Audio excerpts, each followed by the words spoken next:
Didi po kitangwan sa barangay Santa Clara na kinsa ari katatapos pa sana nyo ginibong barangay assembly. Ag kinsa ari pa usad sa importanteng bisita ano sa kandang resource speaker amo si Vice Mayor-elect Christian Echepare. Saktong alas 7 ning gabi pinuunan ana nasabi ng Asembleya Publiko.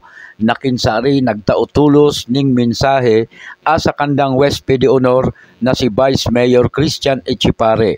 Pinasalamatan ni Echepare ang mga taga-barangay Santa Clara ninhuli sa kadurudakong boto na itinaon nila durante nyadtong nakaaging eleksyon. Ako ninyo na ipaabot ang sa kinatagag sa pusong pagpa Diyos mabalos sa mga taga Santa Clara sa nakaaging eleksyon kaso May 12, 2025. Kamu po ang nagtausakan ng kadurodak kagang mayoreya ang boto sa poblasyon. Diyos mabalos.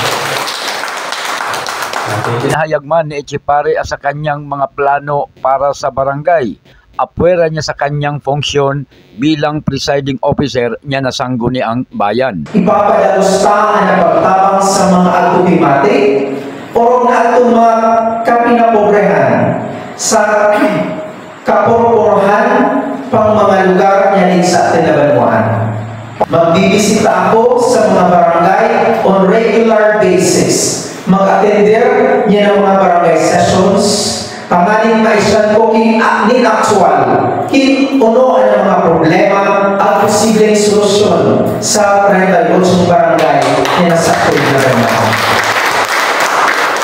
Bago natapos yung mensahe ni Echepare, nag-ubon iya ning malauyay na sasabyan mananangad sa tunay na serbisyo publiko na tinalian ag nagustuhan niya ng mga opisyal ning barangay. Gusto ko ipaabot ipo ng barangay Pessimo at sa namin na barangay Kagawan, pati na ang SK officials na kita magka-partner sa kauswagan niya na bagong Santa Clara.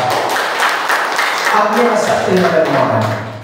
Inuwahan ta na hindi kita magpalyar sa sakte na konstituentes. Kinago pagkukulang, ignoan. Kinago pagkakamali, koreheran.